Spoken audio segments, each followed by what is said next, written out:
Morning guys, just heading down the shed. Cloudy day. Ooh, I reckon about 17 amps. Anyway, guys and girls that is, I came up this morning. It's actually charging my battery. Oh look, 17 amps. But look at this, it's saying 4%. Before it said 0%. Look, but my battery has no faults and is displaying 4%. That is totally weird. Totally weird. What are we going to do about that, guys? Anyway, we got that on. I could reset it and it might come back up. Now I'll tell you what I did yesterday. The battery wasn't working at all, so I got in here with my trusty 10mm Stanley spanner and I tightened all the connectors up. Now these connectors come loose for some reason over time, so maintenance needs to be done. I've had it going for 6 months, and you can see over here this one's changed colour. I had to tighten that up. But they really need spring washers. What do you guys reckon? Leave me a comment if you think they need spring washers. There's not much room for a springy, but I think we might have to put one on.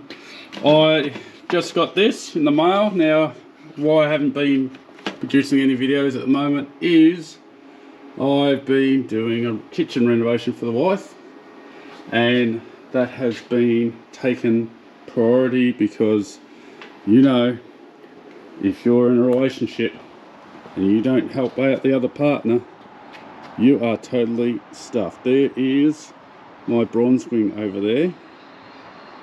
Bronze wing dove, I suppose you'd say.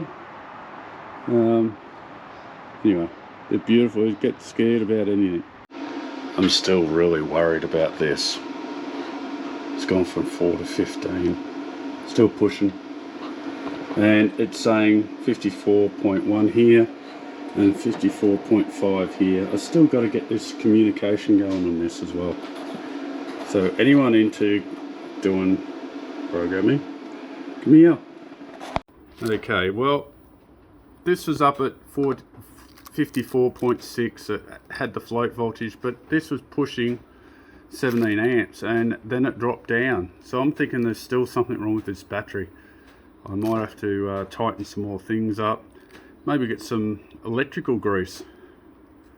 I don't like using electrical grease all that much, but I have used it in the past on lead acid batteries, so that will be an interesting thing. But see, this is pushing a large amount of current into the battery. Now these are dropping, they're not holding, they're dropping. There's something going on here. Anyway, I'm going to tighten some stuff and see what happens. And just because I haven't had you on the show for a couple of weeks and you're all guessing what the hell am I doing, here it is, my new battery, charging up. Or actually not charging up, it's actually just sitting there, balancing out. I always do a low balance, not a high balance. And they sent me out these nice plated, but I'm going to try and use these. But I know that another channel, Andy, on his channel, he used those instead of the aluminium buzz bars. I like the aluminium buzz bars, but we'll get on to it. Okay, this is the DIY channel to watch for LiPo 4. I've gone from 18650s to LiPo 4. So I've had a big move forward, and there's a lot of stuff here. I'm doing a lot on the bench at the moment.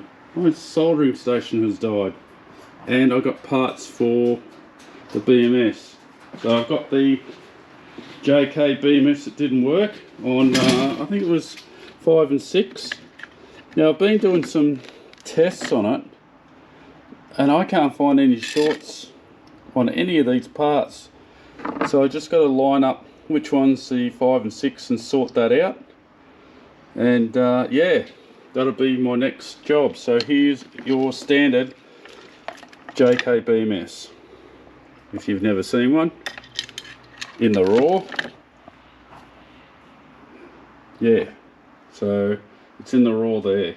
So we'll keep on to it and see you on the next one.